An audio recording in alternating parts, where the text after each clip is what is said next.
Assalamualaikum warahmatullahi wabarakatuh. Perkenalkan, nama saya Dia Fadila dengan NIM C1G024100075 dari Prodi Agribisnis Fakultas Pertanian. Di sini saya akan menjelaskan tugas ekonomi makro yang berjudul Dampak Kebijakan Tarif Impor Amerika Serikat terhadap produk Indonesia, implikasi bagi sektor pertanian dan kebijakan makroekonomi nasional.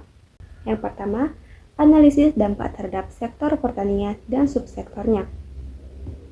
Penerapan tarif impor 32% oleh Amerika Serikat terhadap barang dari Indonesia berdampak langsung pada sektor pertanian, khususnya produk ekspor unggulan seperti minyak kelapa sawit, karet, kopi, dan kakao. Amerika Serikat adalah salah satu pasar utama bagi produk-produk pertanian Indonesia. Tarif tinggi ini menyebabkan harga produk Indonesia di pasar Amerika Serikat menjadi tidak kompetitif, sehingga pemerintah menurunkan harga yang drastis.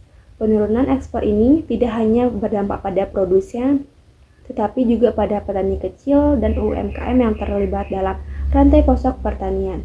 Selain itu, subsektor lainnya seperti perikanan, furnitur berbahan baku kayu, dan produk olahan pertanian juga terkena imbasnya, karena Amerika Serikat merupakan salah satu tujuan ekspor utama. Berikutnya, dampak terhadap indikator makroekonomi nasional. Pertama, pertumbuhan ekonomi. Penurunan ekspor ke Amerika Serikat akan menekan pertumbuhan ekonomi nasional. Sektor ekspor, khususnya pertanian, industri padat karya, berkontribusi signifikan terhadap PDB dan penciptaan lapangan kerja. Perlambatan ekspor menyebabkan produksi dan investasi menurun, yang akhirnya menekan pertumbuhan ekonomi.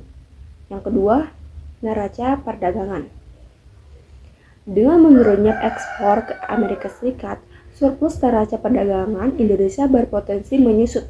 Pada 2024, surplus perdagangan Indonesia dengan Amerika Serikat mencapai 16 miliar US dollar, sehingga penurunan ekspor akan mempersempit surplus ini dan berisiko menekankan posisi devisa nasional.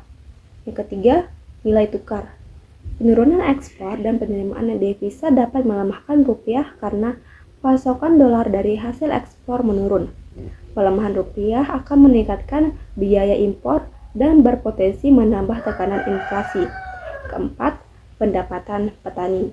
Penurunnya volume ekspor dan harga jual komoditas di tingkat internasional menyebabkan harga jual di tingkat petani turun. Petani sawit, karet, kopi, komoditas ekspor lainnya mengalami penurunan pendapatan yang dapat meningkatkan angka kemiskinan di sentra-sentra produksi pertanian yang ada di Indonesia. Berikut pula rekomendasi kebijakan makro untuk mengurangi dampak negatif kebijakan tarif Amerika Serikat dan menjaga daya saing sektor pertanian nasional. Pemerintah Indonesia dapat mengambil langkah-langkah sebagai berikut. Yang pertama, diversifikasi pasar ekspor. Memperluas akses pasar ke negara-negara lain di Asia, Timur Tengah, Afrika, dan Eropa untuk mengurangi ketergantungan pada pasar Amerika Serikat. Diversifikasi ini juga dapat dilakukan dengan memperkuat perjanjian dagang bilateral dan multilateral. Yang kedua, hilirisasi dan peningkatan nilai tambah. Mendorong pengembangan industri pengolahan hasil pertanian agar produk ekspor memiliki nilai tambah yang lebih tinggi dan tidak hanya bergantung pada komoditas mentah.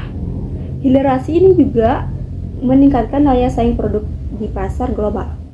Yang ketiga, intensif dan dukungan untuk petani dan UMKM. Memberikan intensif fiskal, kemudian akses pembiayaan, pelatihan, dan digitalisasi kepada petani serta pelaku UMKM agar mereka dapat meningkatkan produktivitasnya dan efisiensi produksi. Selanjutnya, diplomasi perdagangan.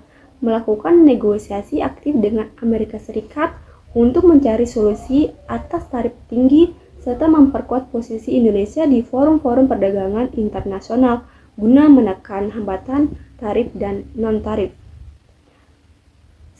Kemudian, stabilitas makroekonomi. Menjaga stabilitas nilai tukar dan inflasi melalui kebijakan moneter yang tepat, serta memperkuat cadangan devisa untuk mengantisipasi volatilitas pasar akibat penurunan ekspor. Sekian yang dapat saya sampaikan. Lebih kurangnya saya mohon maaf. Wabillahi taufiq wal hidayah. Wassalamualaikum warahmatullahi wabarakatuh.